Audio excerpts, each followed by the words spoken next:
Welcome to the Three Martini Lunch. Grab a stool next to Greg Columbus of Radio America and Jim Garrity of National Review. Three martinis coming up. Hey, really glad you're with us for the Thursday edition of the Three Martini Lunch. Grab a stool. We've got a lot to talk about. We've got a good martini, which is also a very, very cool martini. We have a bad martini that's affecting all of us already, and it's only going to get worse.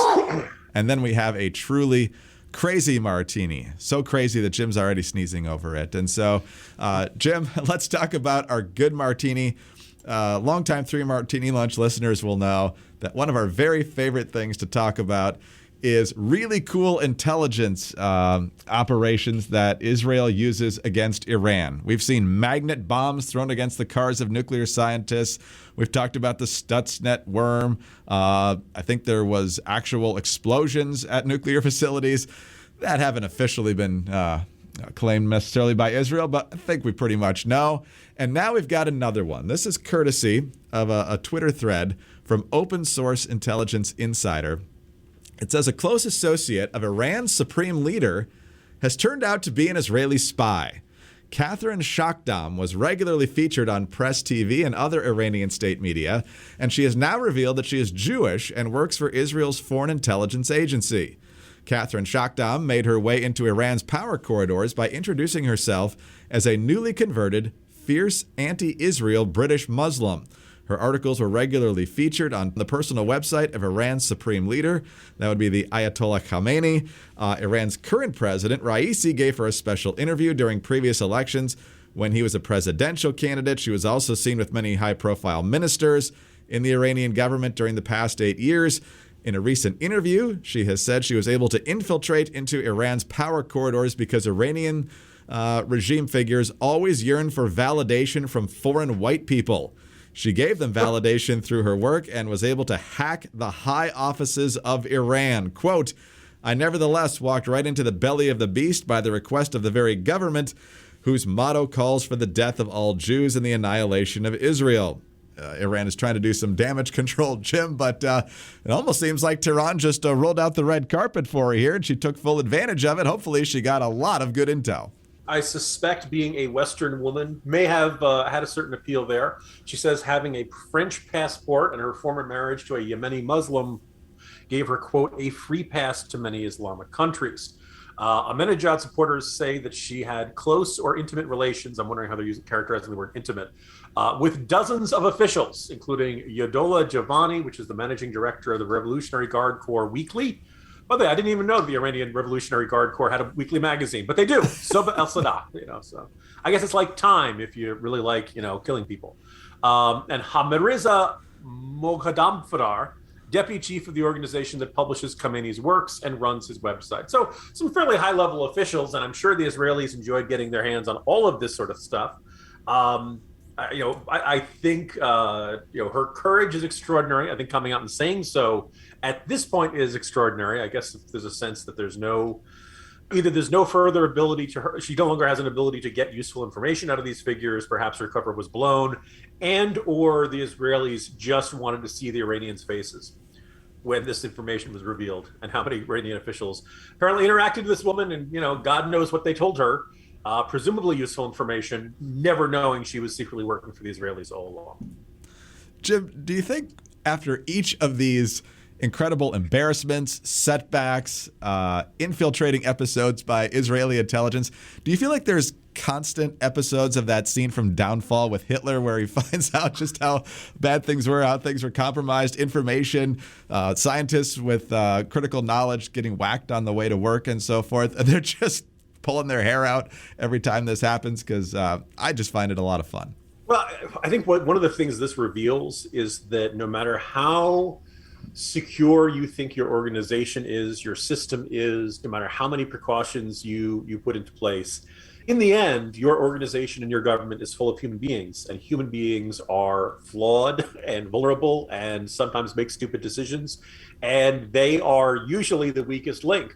Listeners know I've written a couple of spy novels, another one in the works.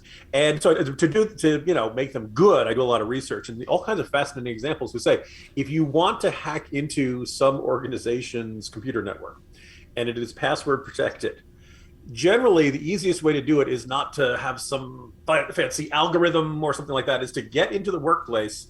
And usually people keep their passwords on a Post-it note next to their computer.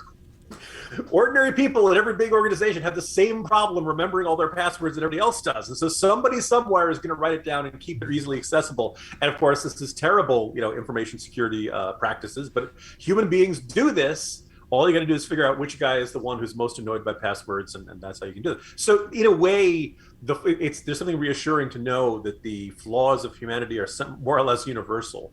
And that there's always, and in some cases it's, here is this attractive woman coming along who's, fascinated by our government and fascinated by me, and she thinks I'm amazing and terrific. Let me tell her just how great and terrific I am.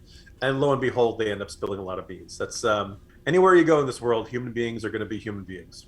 I shudder to think what she may have had to do to get close to some of these people. That's unfortunately sometimes the cost of successful espionage work. But, the Israelis do phenomenal work. Obviously, God bless those who are faithfully doing the work in our own intelligence community and in our allies as well. But amazing story, once again, of Israel infiltrating Iran. And hopefully sets Iran back in a number of different ways. I guess we'll never know exactly how much. But nonetheless, fun story.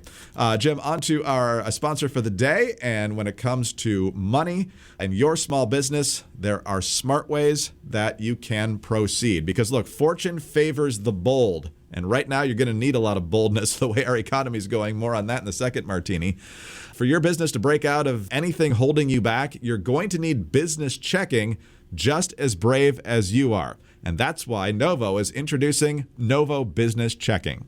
Novo is powerfully simple business checking. And unlike the traditional banking model, Novo has no minimum balances, no transaction limits, and no hidden fees. Instead of a one-size-fits-all approach, Novo is customized to your business to save you time and free up cash flow with seamless integrations into Stripe, Shopify, QuickBooks Online, and more. Sign up for Novo for free and join the community of more than 150,000 fearless small businesses who have found the customizable business checking solution that admires their brave. Sign up for your free business checking account right now at novo.co/martini. Plus, 3 Martini Lunch listeners get access to more than $5,000 in perks and discounts. Go to novo.co/martini to sign up for free. novo.co/martini. Novo Platform Inc. is a fintech, not a bank. Banking services provided by Middlesex Federal Savings, FA, member FDIC. Terms and conditions apply. All right, Jim, on to our second martini now. And as advertised, it is about the economy. We got updated inflation news today, and it is not good. This is from the Bureau of Labor Statistics. The Consumer Price Index for all urban consumers, big inflation gauge, increased 0.8% in February on a seasonally adjusted basis after rising 0.6% in January. Over the last 12 months, the all items index increased 7.9% before seasonal adjustment. Increases in the indexes for gasoline, shelter, and food were the largest contributors to the seasonally adjusted all items increase. The gasoline index rose 6.6% in February and accounted for almost a third of the all items monthly increase. Other energy component indexes were mixed. The food index rose 1.0% as the food at home index rose 1.4%. The even worse news here is that most of this report doesn't even take into account everything that's happened as a result of the Russian invasion of Ukraine. What also makes things worse is the Biden administration constantly changing their explanation for why we're seeing terrible inflation. Now, of course, Biden and Psaki are out there saying everything you hate about the economy, it's all Vladimir Putin's fault. But that's not how they've always characterized it. Thanks to Rick Santelli over at CNBC for putting it into perspective. This inflation news is going to be tough for the administration. Nothing, Joe, nothing has been more politicized than inflation. Just let's hearken back to all the things we've been through. First, it was transitory. Then, inflation is good. Then we went to corporate greed. Now we're at Putin. This inflation news. So, Jim, that pretty much is telling us exactly what happened. They first tried to tell us it would go away quickly. Then it was good because the economy's coming back. And now it's all Vladimir Putin's fault. You know, Greg, I I can still remember the days when the Biden administration, or at least I think it was Ron Klain, was retweeting an assessment in which high inflation was a high-class problem. Is the Russian invasion of Ukraine contributing to high gas prices right now? Yes. But gas prices have been increasing since last summer. Really, this is not something that just suddenly happened in the last 2 weeks or a month or so. This is it's exacerbating a problem that was bad and getting worse even before Russian tanks started moving and things like that. And also, inflation has a bunch of different factors. Increased fuel costs are a factor. Everything you buy in a store had to get there. The raw materials had to get to the factory. That takes fuel. The factory has to assemble it. That's going to run on energy. Then it's got to get to the store or maybe the distribution center. That takes gas. Then from the distribution center to your store, that takes gas. Yeah, all of that kind of stuff is going to increase the cost, no doubt about it. But that's not the only reason inflation is getting on. And the most extraordinarily frustrating, but I think very succinct way of describing what we're going through right now comes from Jeff Stein of the Washington Post. This was a 0.8 of a percentage point in 1 month in February. Month before, 0.6 of a point. Before that, 0.6 of a point. November, it was 0.7. Back in October, it was 0.9 of a point, almost 1 percentage point in the whole month. And so you look at this, this is basically averaging out to about 0.8 per month. And he points out your wages are never going to keep pace with 0.8 of a percentage point monthly cost increases month after month. This is a better way of thinking about it. Is think of it as you're getting a 10% cut in your pay each year. That is the equivalent of that. Everybody's going to start feeling this. And maybe you're super rich, you're never going to worry about any of this stuff. But, poor obviously are going to be feeling it immediately, particularly when they see it in groceries, gas to put in their car to get to work and stuff like that. But even the people who probably feel like, it's not that bad, they're starting to feel it. They're starting to notice it. It gets really kind of annoying. And you recognize that you're not getting as much for your money. It really frustrates you. It's unbelievable the degree to which the administration is either whistling past the graveyard on this or saying, oh, this is all Putin's fault and let's get him. I mean, look, I want to blame Putin for a lot because, an evil SOB who's causing misery all around the world, but he's not really the cause of our inflation. We'll see more of the Putin effect next month. But Heather Long, who reports on these things and is looking at the BLS statistics, looking at hotels costing 29% more. Furniture, 17.1% higher. Chicken, 13.2%. New cars and trucks, 12.4%. Flooring, 11.3%. On and on and on it goes. And so every single part of your life is affected by this. All right. Let's find a way to save some money. Can we do that? Oh, yes, we can. Over at MyPillow with huge savings. Who doesn't love a great deal? Right now, you can access more than 20 of them over at mypillow.com/martini, including offers of the MyPillows themselves as low as $19.98. My slippers at 50% off. MyPillow towel sets at $39.99. Huge discounts. 60% off all Giza Dream Sheets with prices as low as $39.99. Think of the dream sheets that are made from the world's best cotton, which is grown only in a region between the Sahara Desert, the Mediterranean Sea, and the Nile River. These sheets are ultra soft and breathable. They are available in a variety of colors and sizes. They're machine washable, and they come with a 60-day money-back guarantee and a 1-year limited warranty. It's fun. I mentioned my wife's cousin the other day liking the slippers. My mother-in-law then informed me, hey, I love the pillow. I even travel with it. I like it so much I don't want any other pillow. So all the family members getting their endorsements in now, which I'm happy to pass along. And so you will find all these offers and more at mypillow.com/martini or call 800-874-0104. Right now, every order using the promo code Martini will receive Mike Lindell's book, What Are the Odds? From Crack Addict to CEO, for free. mypillow.com/martini or call 800-874-0104. Get direct access to deals at mypillow.com/martini. All right, Jim, on to our crazy martini now. And for our listeners old enough to remember the beginning of the war in Iraq in March of 2003, maybe even into April 2003, there was a figure near the Baghdad airport who was known as Baghdad Bob, who liked to just pretend things weren't happening. The U.S. troops haven't gotten to the airport. They haven't gotten here. They haven't gotten there. Yes, we had. We had gotten everywhere. He said we hadn't. But this time it's not quite as funny because this time it's coming from the Russian Foreign Minister, Sergey Lavrov. This is according to the Wall Street Journal. He was at a press conference, I guess yesterday. He denied that Russia had invaded Ukraine. Quote, "We have no plans to invade other countries. We didn't invade Ukraine, said Mr. Lavrov, speaking in Russian through a live translation in response to a question about Russia's intentions. The question was about, will you invade any other countries? Mr. Lavrov did not explain the statement when questioned. Quote, I think you said Russia did not invade Ukraine when it clearly has, said a journalist. Why should the Ukrainians take you seriously? Why should they believe a word you say? Quote, I'm talking about the security of the whole continent, including Ukraine, said Mr. Lavrov in a rambling answer. So, Jim, I've seen a lot of spin in politics and certainly in war, but that whole invasion where hundreds and thousands of people are dying never happened. Just remember, this was the guy who pressed the reset button with Hillary Clinton back at the beginning of the Obama administration. What the Russians are doing is really maddening. And I think it's strange. The fact that they're liars on top of being war criminals shouldn't seem, it seems like a small sin in comparison.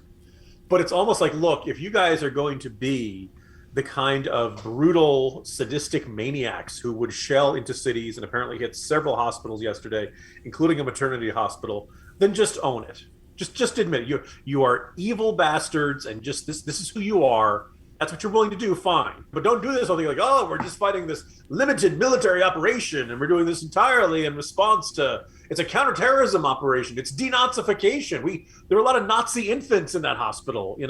At some point, it just gets just utterly intolerable. And I'm glad Russia is being isolated. I started out this conflict not wanting to see Russia impoverished, or asking the question of how much you wanted to deliberately impoverish a country that had 4,500 nuclear warheads. I think with each passing day in which these outrages, war crimes, and just, unspeakable acts of brutality against innocent civilians, each day it goes on, I care less and less about what the long-term consequences to Russia are, because they cannot do this and not expect the world to react. I kind of went off on this little tirade on Twitter yesterday, which, the foreign policy realists scoffed at, that I was being so unrealistic in my outrage over the video. This is what Russia does. It's just part of how they do business. This is, look, if you can look at this stuff and not have your blood boil, I think, I wonder what's ticking inside you, because this is, it's one thing to say, don't invade that country. It's another thing to say, don't slaughter those innocent civilians. And the idea that Russia has this twisted sense that if we're cruel enough, the Ukrainians will surrender and the West will back down. If we are brutal enough, if we kill enough people, they'll give us what we want. We got to stand up to this. And we have stand up to it in the form of economic sanctions. We've stood up to it in the form of sending Stinger missiles and Javelin anti-tank weapons to the Ukrainians. And I'm glad we're doing that. We're not sending them MiG-29s, apparently. Apparently, the Polish are ready to do it. We're not going to play a role in that deal, unfortunately. Deeply frustrating to see what's going on here. And just the idea that Lavrov can still go into these forums and insist that they're not actually attacking is ridiculous. Oh, by the way, he also said they have no intention of attacking anyone else, which, based on everything else he's saying, is an admission that they intend to attack someone else.